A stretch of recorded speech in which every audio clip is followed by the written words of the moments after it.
হাইলাকান্দিতে উচ্ছেদিত 4 পরিবারকে আশ্রয় দিল এক মুসলিম পরিবার। খোলা আকাশের নিচ থেকে উচ্ছেদিত 4 হিন্দু পরিবারকে আশ্রয় দিয়েছে এক মুসলিম পরিবার। দেশে যখন জাতি বিদ্বেষ, হিংসা, ঘৃণা আর গ্লানির ছড়াছড়ি, ধর্মের যখন একে অপরকে দোষারোপ করতে ব্যস্ত, ঠিক তখনই সাম্প্রদায়িক সম্প্রীতির এক অনন্য দৃষ্টান্ত স্থাপন করলো এক মুসলমান পরিবার, যা দেখলে আপনার চোখের কোণে জলের ফোঁটা আসবে। এমন ঘটনা হাইলাকান্দি জেলার কুচিলা রোড স্থিত বাসডোহার প্রথম খণ্ড গ্রামের। জানা গেছে, হাইলাকান্দি বিধানসভা কেন্দ্রের অন্তর্গত কুচিলা রোডের লিচু ফার্মের নিকটস্থ বাসডোহার প্রথম খণ্ড গ্রামে বিগত প্রায় 200 বছর ধরে বসবাস করে আসছে এই হিন্দু পরিবারগুলো।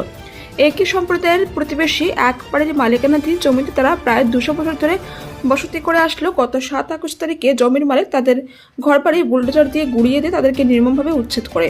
এরপর সর্বস্ব হারিয়ে তারা কচিকাচাদেরকে নিয়ে খোলা আকাশের নিচে থাকতে হয়েছে এই 4টি পরিবার।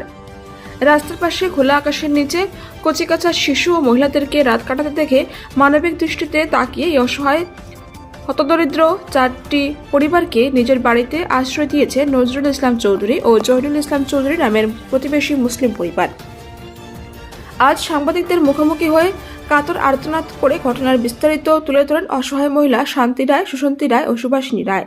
উচ্ছেদিত এই 4টি পরিবারের সদস্যরা হলেন শান্তি রায়, সুশান্তি রায়, বাসন্তী রায়, সুভাষিনী রায়, দীপালি রায়, বিশাল রায়, বিপ্লব রায়, পিনাকি রায়, শীতন রায়, কল্পনা রায়, ঝিলি রায় ও অমিত রায় প্রমুখ। যদিও তাদেরকে উচ্ছেদ করা হয়েছে, কিন্তু তার সবাই ভারতীয় নাগরিক, যাদের ভোটার আইডি কার্ড সহ তাদের যাবতীয় নথিপত্র রয়েছে। সংবাদ মাধ্যমে তাদের অভিযোগ, ধর্মীয় সংগঠন RSS, বিশ্ব হিন্দু পরিষদ, বজরং দল, হিন্দু রক্ষী বাহিনী সহ কেউ আজ তাদের এই দুঃসময়ে পাশে নেই।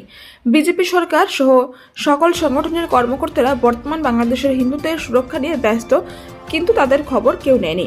যদি প্রতিবেশী এই মুসলমান পরিবার মানবিক দৃষ্টিতে তাদেরকে আশ্রয় না দিত, তাহলে আজ তারা কচিকাচা দুধের শিশুদেরকে নিয়ে কোথায় যেত? তাই তারা এই মুসলমান পরিবারের প্রতি কৃতজ্ঞতা জ্ঞাপন করেন। বিজেপি নেতৃত্বাধীন ভারত সরকার তথা অসম সরকারের মুখ্যমন্ত্রী ডক্টর হিমন্ত বিশ্ব শর্মার দৃষ্টি আকর্ষণ করেন অসহায় মহিলা শান্তি রায় ও সুভাষিনী রায়। এদিকে এই অসহায় 4 পরিবারকে আশ্রয়দাতা নজরুল ইসলাম চৌধুরী জানান, রাস্তার পাশে খোলা আকাশের নিচে অসহায়ভাবে পড়ে থাকা অবস্থা দেখে তাদেরকে তিনি মানবিক দৃষ্টিতে নিজের বাড়িতে আশ্রয় দিয়েছেন। বর্তমানে তিনি তাদেরকে থাকা খাওয়ার ব্যবস্থা দিয়েছেন, কিন্তু আজ পর্যন্ত কেউ তাদের খবর নেয়নি। তাই সরকারের কাছে তিনি এই 4 পরিবারকে পুনর্বাসন দেওয়ার দাবি জানান।